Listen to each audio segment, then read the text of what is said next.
I need 2 volunteers to help me pass out some visual aids.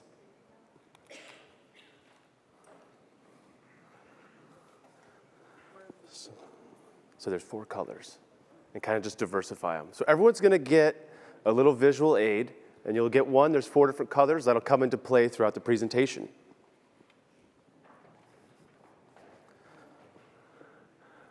All right, and while they're passing that out, I'll start with an introduction. And can everyone hear me okay? Everyone in the back can hear me? I'm a little congested, so if I need to speak up, just let me know. My name is Travis Unema. I own Brio Laundry and Dry Cleaners in Bellingham, Washington.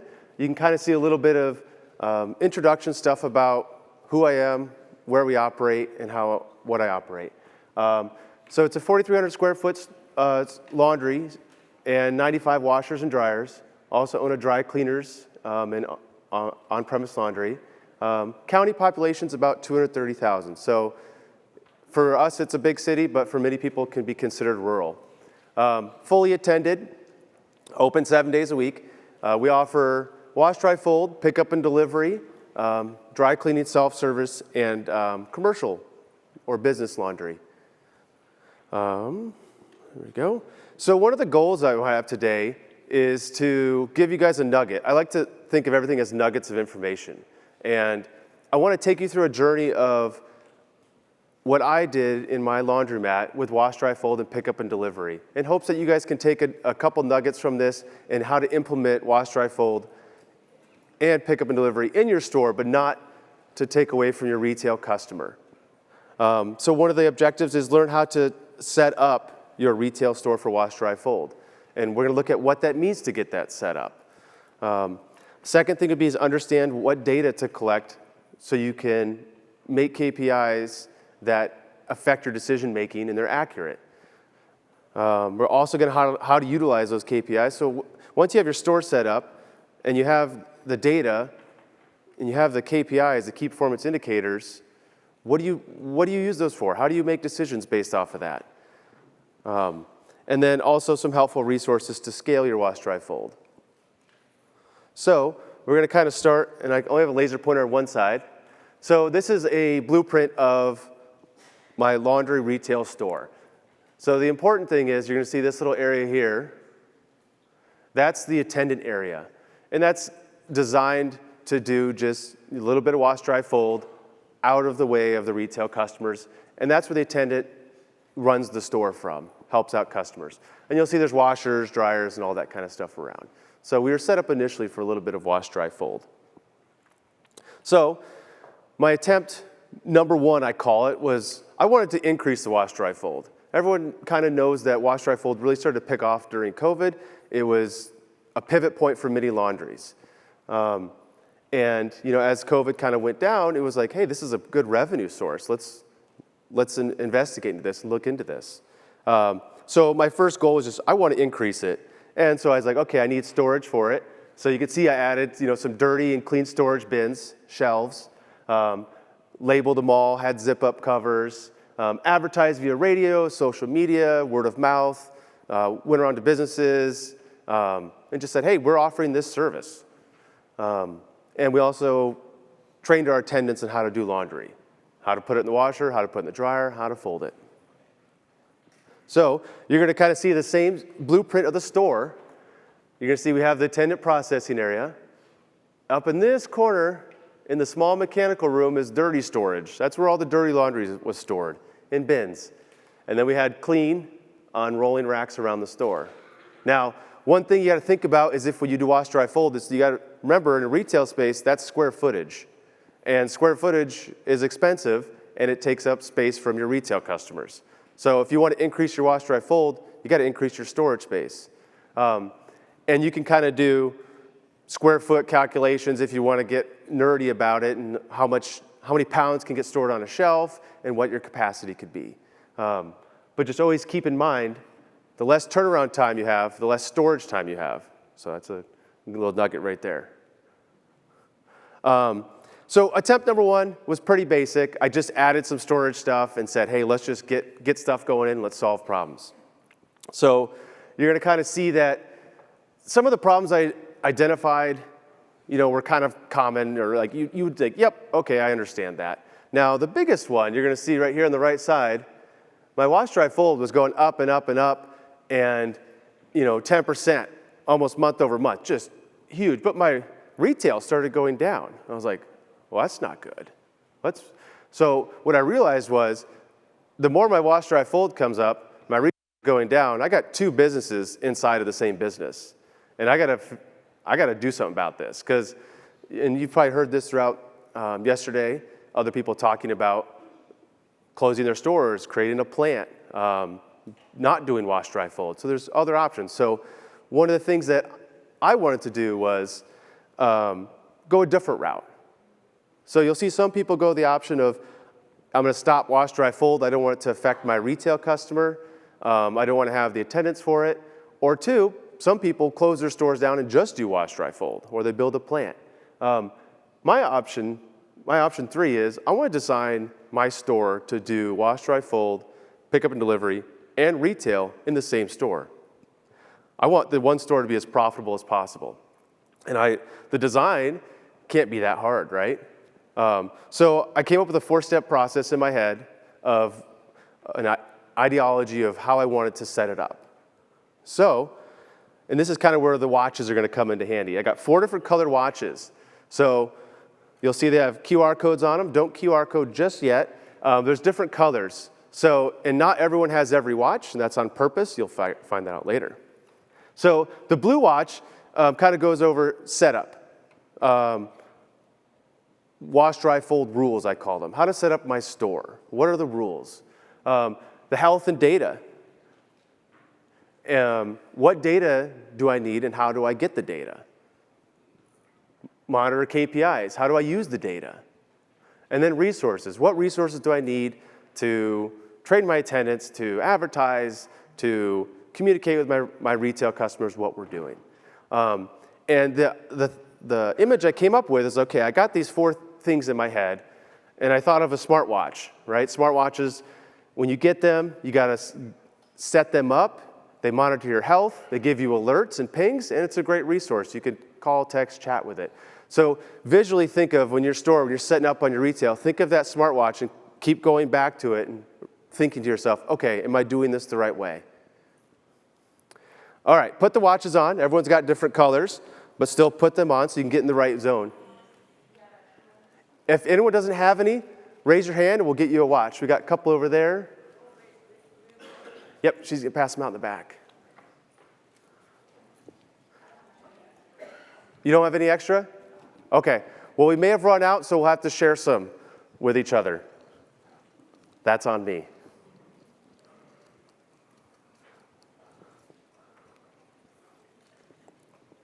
All right, as you guys get the little paper watches on, we're going to kind of keep going. We're going to go step by step. So remember, this is not the first round, right? We're on the second round. So settings. The rules for wash, dry, fold in the retail store. So one of the things I wanted to do is identify machine usage. Which days of the week are the busiest with retail? Which days are the slowest? And which times of the day? And which machines? What I wanted to do was have my attendants do wash, dry, fold during the slow times of the day on the slowest machines of the day. Attendant training. I had to set up a training program. We had to figure out, okay, how do we train our attendants to do laundry in a production style in a retail environment? Storage. How do we organize storage? How do we plan for how many orders we get? How do we label it? How do we secure it? So if you scan your settings, take your phone, scan this is only for the blue watches, the ones with the little gear symbol on it. So if you scan that, it's going to go to like a Google Doc of a list of all the settings that I think are important to set up wash, dry, fold. And I have a summary here too. So identify which machines, like we said, what times of the day, and what days of the week. That way you can schedule your wash, dry, fold around it. So my slowest times, Tuesday, Wednesday, Thursday, Friday morning, slowest for retail customers. Cool.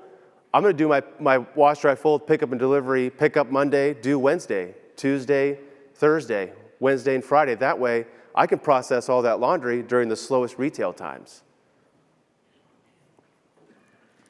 So one of the things I want to throw out to you is a new terms. So everyone's heard of turns for their laundromat. One of the things I want to include in there is wash, dry, fold turns and pickup and delivery turns. So it's a way to gauge, turns is a way to gauge how many starts your washer has each day. And retail customers, we all know that, whether it's 4, 6, whatever your turns are, you got to think about the effect of the wash, dry, fold, and pickup and delivery turns as well, because those are machine turns in your store. How busy is your store? All right, who's got the green ones, the health, the data? All right, so we need to know what data to collect and where to collect it from. Now, everyone's got different point of sales, different payment systems, different machines. There's all different ways to collect your data, but it's the same data regardless. Now, you're going to need your turns. Remember, there's the retail and wash, dry, fold turns. Your labor, that's one of your highest costs. I came up with a cool little, I call it the half quarter rule, because when you're coming up with pricing, budgeting time, and scheduling your attendants for wash, dry, fold, you're going to need to know how much labor hours you need. Now, it breaks it down further when you scan it, but the quick breakdown is half of your attendant's time, I budget both financially and actual physical time to doing laundry. 1/4 for customer service and 1/4 for janitorial. So it's about half their time is wash, dry, fold, pick up, delivery. Half is on that retail customer, keeping the store clean, keeping the machines clean, also answering the phone, helping out a customer with a machine. And there's different ways to collect this data. I use an application where I can track all of the hours. Some point of sales do that. So I know the labor hours of all my, just for payroll. And I can use that data and scheduling softwares to predict how much labor I'm going to need. Machine usage, wash, dry, fold, revenue, taxes, tips, costs of goods sold, whether you use poly, pre-made bags, paper, all that kind of stuff, know what your expenses are. Utility expenses, you're going to need to know that data, whether your water gets billed monthly, every 2 months, how much. So all of this data is important to collect. Set up collection times. You can do daily, weekly, monthly, quarterly, but just have a routine set down to collect all of your data. So scan that, the green ones. If you have the green ones, go ahead and scan that, and it kind of lists out a full list of all the data you should be collecting. And this is going to be important for the next one, where you can learn all this data goes into key performance indicators of how to run your business. Because you're going to have 2 businesses inside the same building. So you're going to need to use that same data to monitor KPIs for 2 different businesses. All right, KPIs, key performance indicators. So I consider these alerts for decision making. That's why the KPI watch is orange. It's like a bing alert. KPIs is like the pulse of your business. So you guys always have to be on your fingertips on the pulse of the business and know what it's doing and how it's doing. Some of the main KPIs that I like to use in my business, and I'll show you how to get to these, is labor hours per order. And why is that important? You may think, how many hours does it take to do a comforter or family laundry? How many attendants will I need to, if I want to scale my wash, dry, fold to do 10,000 a month, how many pounds is that? How many hours is it going to take to complete that? I need to have that scheduled. You need to plan ahead. Labor cost per order, orders completed per day, and the list will kind of go on. One of the importance is utility cost per turn. I know my exact utility cost per turn, and that goes for retail and wash, dry, fold. I'm using the same washers. So it's important to know your size of the machine, how much water they use, and what the cost is, because you have electricity, gas, water, sewer. Yep, and also, once again, bring up the retail turns per machine and wash, dry, fold turns per machine. The way I base all my wash, dry, fold is I don't want more. I want the right profit margin. And at the end, I'll kind of explain to you how I get to that. So I always do a 15% or more profit margin of wash, dry, fold, pickup, and delivery. Now, 15%, that's a pretty good number. It's not as good as retail. So in my market, I prefer the retail customer over the wash, dry, fold but I try to build both businesses at once. All right, so once again, the KPIs, are alerts for decision making. One of the things I wanted to make sure as I grew my wash, dry, fold business was that it's not affecting the turns of the retail customer. And you're gonna hear me talk about this over and over again. So the way to do that is watch what your attendants are doing, give them instructions on what machines to use and for what size loads. A lot of times people will think, bigger machine, more clean. And your attendants will do the same if not instructed. So giving them clear instructions and say, okay, if it's a 20-pound order, I'm using a 20-pound machine. And having software to track that is important. Otherwise, if you're utilizing the wrong machines, it could be inefficient, and you could take machines from customers that they might want to use. Pounds per hour lets you know how employee efficiency and is trackable by management. It's a great employee performance tool. If you're tracking how many pounds or orders they can complete, it's a great tool for your management to say, hey, you're performing great. Or if you have an underperformer, you can, use real data to say, hey, we need you to perform better. Here, let's train you. Let's get you up to speed. Nice thing about KPIs too is you can set measurable goals for your team. Because based on how long it takes to do orders, how many pounds, you can use this as a great management tool, saying, okay, we got 5 orders today. I know they can do 8. Let's get these done by noon, right? Hey, maybe we'll throw a bonus their way, or we're going to do a pizza party later in the week. It's measurable goals are important. You don't want impossible goals. You want your team to be able to meet the goals. It creates great team chemistry as well, especially if you have large orders and you can kind of complete it ahead of time. Awesome, way to go. A lot of times you can set buffers around your completion times. We'll kind of go over that later as well. A lot of people don't talk about the shelf time of a completed order. So if you have, say, a 2-day turnaround and you complete it at day 1, it's ready, and the customer doesn't come back to pick it up for 3 days, you're really paying storage space to store that customer's order for extra time. That's extra space where you could have another order in that position. So having text message reminders, calls, you could even deliver it to their house. I've done that before where a wash, dry, fold customer didn't come pick up the order. It's like, hey, would you like it delivered for free? They're like, awesome. Boom, get it to them. It's seen as a really courtesy, but on the flip side too is get that laundry moving, in and out. The more, unless you're into laundry storage, I don't have the space for that. Quicker turnaround, less storage space, more production. So orange watches, you can go ahead and scan that now. And I took a list of KPIs and a little breakdown of, okay, here's the KPIs that I like to look at, and it gives me the data I need for decision making. So if everyone with the orange watches, you can scan those now. All right.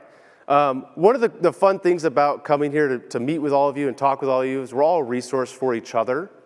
And there's always nuggets of information you get from everyone. And don't reinvent the wheel, but you can learn from it and make the wheel better.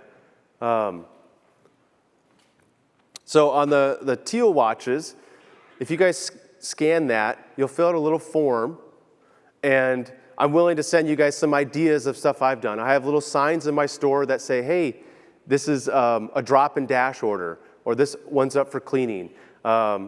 Just a lot of cool resources. You'll see the list on there. You can say, hey, this is what I want. I even have just a simple Excel spreadsheet I've made where you can plug in your utilities used, your labor hours, your cost of goods sold, how many orders, how many pounds, and boom, it's going to give you your actual profit margin percentage. So that's one of the resources I'm willing to give you guys. Just fill out that form. Let me know, I'll email it to you. And you can just plug in your data and play with it and say, okay, here's where I'm at. Here's how many labor hours per order I'm at. Here's how many pounds per hour I'm at. How many orders per day? What is my cost of utilities per order? And eventually at the bottom is your profit margin, and you can set your pricing off of that. So that's something I'm willing to give you guys. You'll see the teal one. You'll be able to scan that. And yes, I know everyone doesn't have every watch. That comes into play. Let's see, make sure I got everything on here. I can also give you recommendations for storage shelves and bins, but those are wire shelves, bins, labeling. I'm always open to giving people ideas of, hey, here's a better way to do it, better way to organize it. I also do a lot of customer service forms via Google. I think wash, dry, fold, pickup, and delivery will increase the amount of customer service that you will need to do, and you're going to need to address ways to take care of that, whether that's a missing piece of an order, or a stain that doesn't come out, or someone dropped off and they need it that day. So what I do is, and I can send you examples of these, is my attendants have just Google forms, and they submit and saying, hey, this is the order number, this is the problem, boom, goes right to my phone. I can just take care of it from there. I can either text the person, call, email. I like to do everything via my phone, but I also like to be there in person. So being able to manage and solve those problems quickly is important, especially with wash, dry, fold, pickup, and delivery, because people are trusting you with their valuables. Not necessarily monetarily, but it's like their favorite t-shirt, their underwear. How weird is it to send someone your clothes and have it cleaned, right? It's kind of uncomfortable when you think about it, and people have to trust you on it.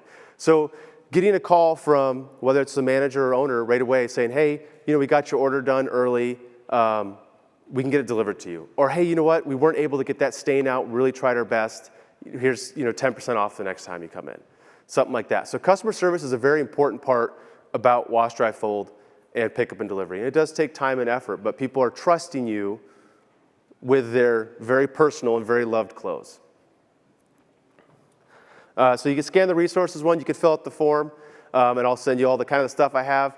And I'm always more than happy to get feedback and adjust and make it better. The stuff I use is pretty rudimentary, Excel spreadsheets and Google Forms. Let's make it better. Maybe some point of sale systems will add that stuff in too someday. Okay, so attempt 2. We're going to review, and then we're going to look at some data of how it went. So I had the settings, right? We set up how and when we're going to do the laundry, train the attendants. We got the data. I know when I'm going to collect it, where I'm going to collect it from, and how and what to do with it. We have the KPIs defined. So I'm going to use the health data, right, to see how the settings are doing. That's the whole point of the KPIs, is if I need to adjust anything, I need to go back to the settings, tweak it, adjust it, monitor it. And if it's running smooth, let's keep it rolling. And then resources, right? Teams trained up, science, communication, and stuff put to action. So, reminder, right? This is the attempt number 2. That's just kind of the layout of the store. So, you could see 2022 versus 2023, these are full years. Wash, dry, fold orders were up by about 18%. Pounds per day was up by 25%. Pounds per order was going up a little bit slower. Cool thing was labor hours, I ran out of room so I did minus, was down by 14%.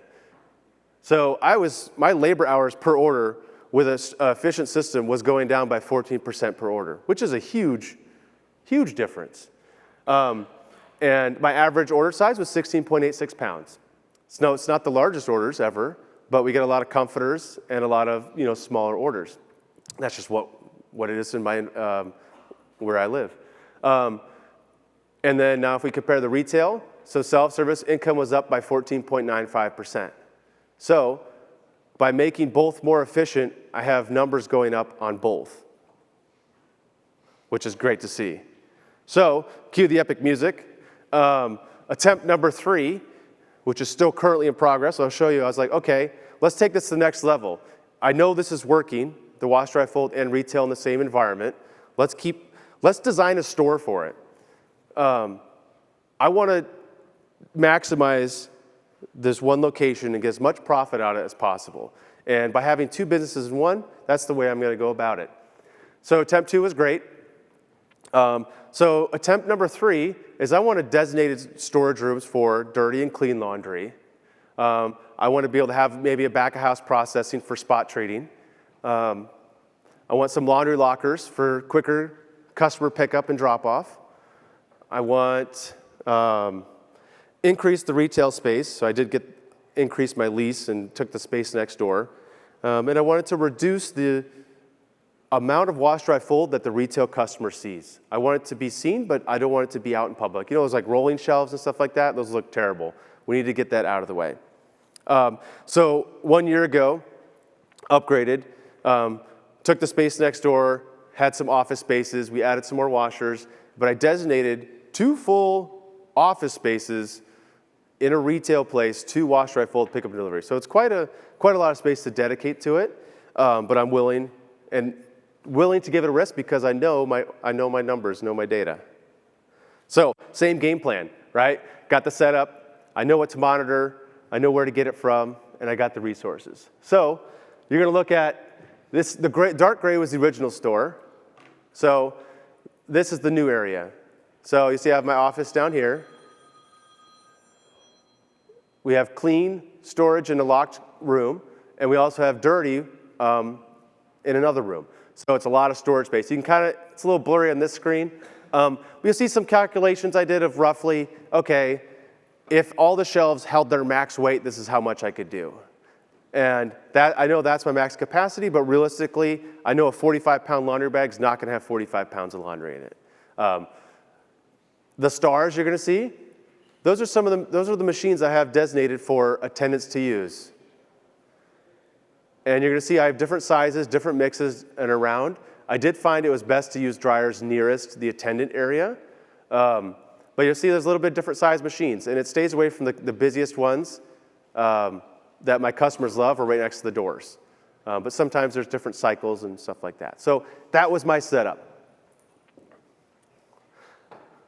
So through August of this year, 2024, versus last year, so my wash, dry, fold orders are up by another 12%. And that's just quantity of orders. The pounds are up per day by what we produce by about 7%. And pounds per order, it's steadied out about 17.5. So my orders have gotten slightly larger, but not too much, but I'm getting more orders. And I also reduced my labor hours per order by another 5%, which remember is 14%. So overall, start to finish, about 19%, reducing that labor hour per order. Just by having an efficient system where people know what order to work on, when to work on it, and what machine to use. And then the self-service machine income is also up by 12.3%. That's through August of this year. So it was a lot of changes in 1 year, but I had a good plan. I followed the settings. I knew what to monitor, and I knew what to do with the data that I have. And I have a smooth running system of 2 businesses in 1. Some other considerations that you should always think about, there's always unplanables. And there's stuff that you want to bring in called like production buffers. So I always train to wash in 1. If you have to wash something twice to get a stain out, that's going to really hurt your production time. That's twice the utilities, going to the washer, twice the amount of time used to wash it. So if you ever have to rewash something, go back a step, make sure your washers are set up correctly. That goes into the setup of it. Make sure you have proper wash cycles. You're using a good soap. You have long enough main washes, pre-washes. And look at your stain treating before you start the washer. Store disruptions, sometimes there's washer floods, security incidents, stuff like that. So think about that. If you do a 12-hour turnaround for every order, that's great, but think about, okay, if something goes wrong, if we get behind, that's going to cascade effect. So always build in a little bit of buffer. Production delays could be winter storm, ghosting, no-show, stuff like that. We all have experienced it. Kind of plan that. It's also part of the production buffer. Damages. I always take full responsibility. People are trusting us with their most personable clothes, valued clothes, favorite T-shirts. A lot of times if you do ruin something or damage it, money can't replace it, right? So treat that with respect and make sure your attendants treat it with respect as well. But if there's ever anything that you damage, make sure you take full responsibility. And that comes in those customer service forms I was talking about. If there ever is an issue, call them ahead of time. Don't let them find out.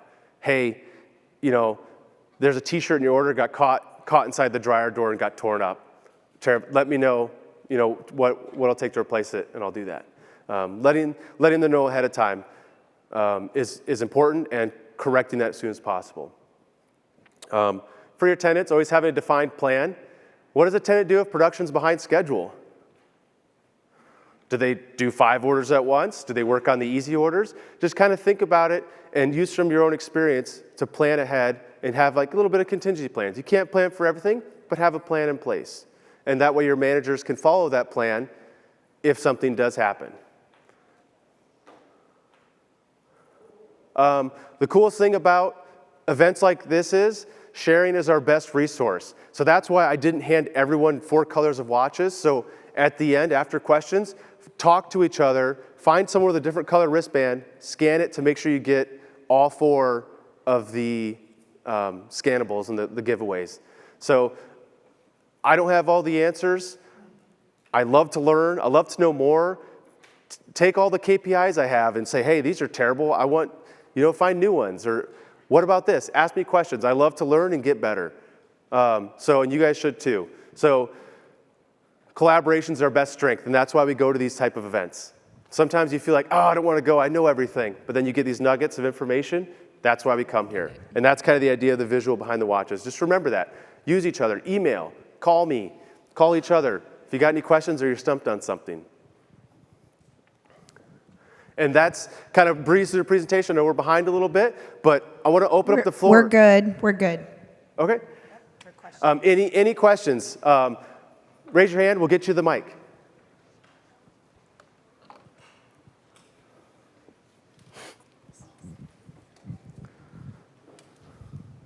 Thanks for the clear and very detailed presentation. And I'm looking forward to connecting with other people. Might need more colors of watches. 2 questions. One is, what was your revenue increase by percentage over the years in WDF? And then the second, we're just getting into it, and we're kind of trying to decide whether we should be putting our own quarters into our machines or starting them automatically through our control. I'm kind of arguing that by quarters I can measure my turns because I don't have smart machines yet. But I'd be interested to hear what you're doing. So the first question, right? So wash, dry, fold, we were doing it before COVID, and a lot of times during COVID we had to pivot. If our store was closed, people weren't willing to come in the store. It's one of those things. And revenue-wise, I try and keep it consistent based on how much storage we have. Percentage-wise, we're growing and growing and growing. But the revenue will keep growing, but I try to keep the same amount of orders because of storage space, if that kind of answers that question for you. So know how much space you have and try to keep your orders within that. Otherwise, you're going to end up with laundry piled up everywhere, and then you can't keep track of it. It might look terrible. You can't find it. So say you have 10 bins, I want 10 full bins of laundry, but I don't want more. I don't want less. And then the other question, I've kind of forgot it. Quarters. Oh, yeah. So tracking, depends what payment systems you have. If you have quarters, I know people could color code quarters. That's a little more manual. That's the beauty of payment systems and stuff like that. You have all the data at your fingertips. You can also do manual paper logs. Hey, we started this one at this time and this time, and just start getting data. Everyone has different systems, so just got to figure out how you get that data. And then using, these things, just make a list and say, okay, here's where I get this data from, this data, and then set up a collection system and repeat it. Hi there. What do you attribute your self-service growth from? So I go by turns. But what factors do you think influence the growth? Yeah, great question. So that's having a clean, safe, and attended environment. So all the machines work. All 95 machines are always up and running. If they're not, they're tagged out or powered down. Always attended. So I pay my attendants well, and they take pride in the store, and they're running that right now when I'm not there. But that was the case when you started, before you actually made the attempts to increase wash, dry, fold. Yep. I guess what I'm implying is the fact that you started making changes to the store somehow influences people's mentality, right? Yep. So setting, cleaning. We have structured cleaning throughout the day and structured laundry times throughout the day. So making sure that the store is always clean, right, and the laundry's not getting in the way. Retail customers will know that and see that. You ever gone to, say, a coffee shop and there's 50 cars in line? You're like, I'll go to the next one. I don't want that. So having an efficient system, I don't have that laundry backed up. All the machines are working. Attendants are trained to, okay, if this is the error code, okay, I can reset it myself. If not, tag it out, fill out the maintenance form, let's get it fixed right away. So they can identify those problems right away. That's a big part of keeping retail customers happy, is having a trained attendant who can deal with the problems and solve them on the spot. People will come back for that. Okay. Hi. I have a comment and also a question. Yes. My comment is that we don't have a big space, and there's no opportunity next door to lease the next door. But we're planning if we have a lot of orders to process them at night. But my question is that what is the expectation for like the processing an order from an employee? Like how many? I don't know how many pounds an employee should process for us to be profitable. And that's a great, there's different ways to measure it. What I know is, I know I need 3 hours in a day to do one order. Now it's gonna seem like a long time, but when you break that down, there's wash time, there's dry time, there's fold time, there's prep time, and I know half that's gonna be spent on labor. So it's gonna actually take the attendant an hour and a half by the time and that includes drive time, taking the order, storing it, stain treating it, washing it, drying it, folding it, packaging it. It's a lot of hands-on, right? And put it back in the storage. So you're gonna have to do that by trial and error and figure out how much you can produce in your store, because say, like my minimum is like 30 pounds an hour. But I don't always use that metric because there's different orders each day and there's different busier times of the day. But it's something I can use to identify high performers and low performers. You're gonna have to find that out in your own store and figure out, okay, how efficient can we make them, right? Because if you just tell someone produce 50 pounds an hour, okay, that's a good metric, but what's better is if you train them to stain treat and get it done in one wash and do high quality so you don't have to refold it, that to me is better than pounds per hour metric. I go over quality. I go over how many times do they have to rewash something, how many times do they have to repackage something, and how big of tips do they get on the orders, how happy is the customer. That to me is a better metric than pounds per hour. It's customer satisfaction on that. Hope that answers and helps. Interesting. So talk to me a little bit about the laundry lockers.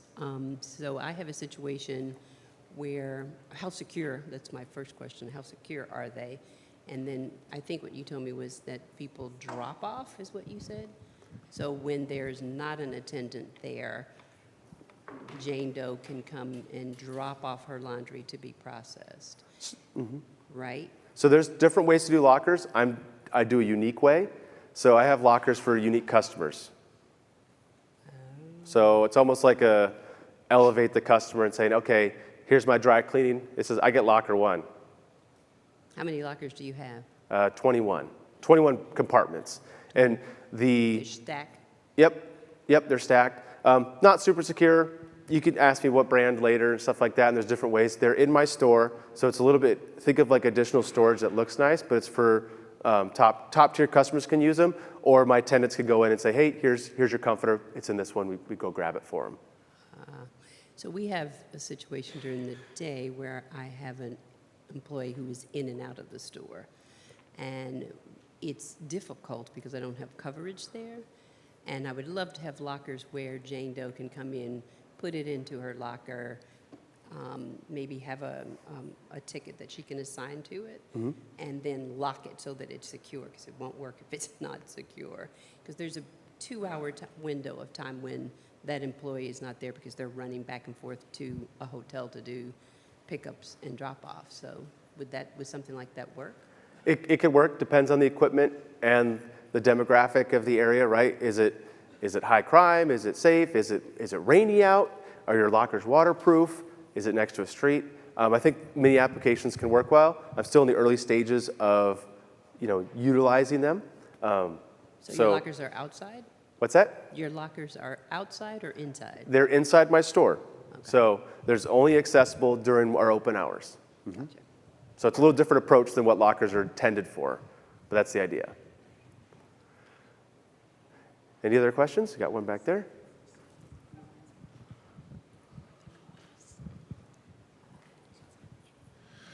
Great presentation.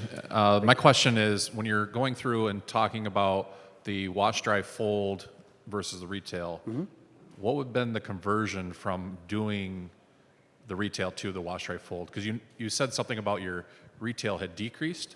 Did they actually become wash, dry, fold customers? No, very few do. It was people were using less washers. If you have 4 washers and you can use 4, you'll probably use them. Most likely you can compact it into 2, but if you're only allowed to use this many washers, you're only going to use that many. So having more space and more washers open, you'll spread out. You can separate your whites and darks. Now, talk about conversion, I do the opposite. I tried it, and I don't have all the data for this yet, but what I've been doing is I advertise wash, dry, fold, and I try to convert those people to retail or pickup and delivery. I know pickup and delivery is higher pounds, and they're going to give me more laundry, dry cleaning. I know retail is a better profit margin. So I get them in by convenience, and they say, hey, you want more convenient or you want cheaper?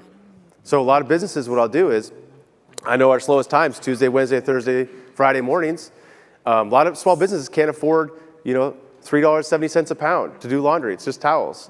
Hey, you know what? Instead of saying no, come in during my slow times. I'll give you 10% off and free soap. Cool, come in. They're paying me to do their own labor.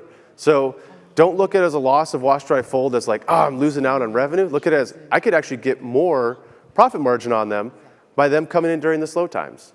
So kind of think of just different ways to get people in to do your laundry. So wash, dry, fold isn't necessarily the answer to everything. Pickup and delivery might, retail might. So kind of think about how to place your customer in the right spot. Got a question back there. Thanks, Travis. Great presentation. Just curious, since you're offering both in-store wash and fold as well as pickup and delivery, without getting into specifics on pricing, have you tried to play with the price a little bit to drive more demand one way versus the other? Yeah. And the reason why I asked that question is I'm just wash, dry, fold only. We do pickup and delivery on commercial, but not for retail. And what we've seen is an increase in wash, dry, fold, even though there's more pickup and delivery options out there. And I just would like to suggest that you might be able to price your in-store wash, dry, fold relative to pickup and delivery to drive more demand that way. Just curious as to what your observations So kind of the are. approach I touched on a little bit is I'll mostly advertise like wash, dry, fold. Say, okay, it's the same price as pickup and delivery. Everyone's like, why wouldn't I do pickup and delivery? It's a lesser profit margin maybe, but I get more laundry from them, right? So pickup and delivery orders are typically more than wash, dry, fold in store. Because imagine 50 pounds of laundry, or even 15 pounds or 20 pounds, carry it to your car, get out, carry it to the front, or if you just carry it out to your front step and put it there, it's a lot easier for the customer. So that's kind of the route I go for, is I'd prefer them to do pickup and delivery. We can control they don't have to wait for them to come pick it up. We know when we're bringing it back to them. So that's kind of how I price point it the same. So it's like, why wouldn't I do it for the same price? So it's almost like inflating the wash, dry, fold price to match the pickup and delivery profit margin, to saying, okay, I can just jump over into the customer. It seems like an awesome deal.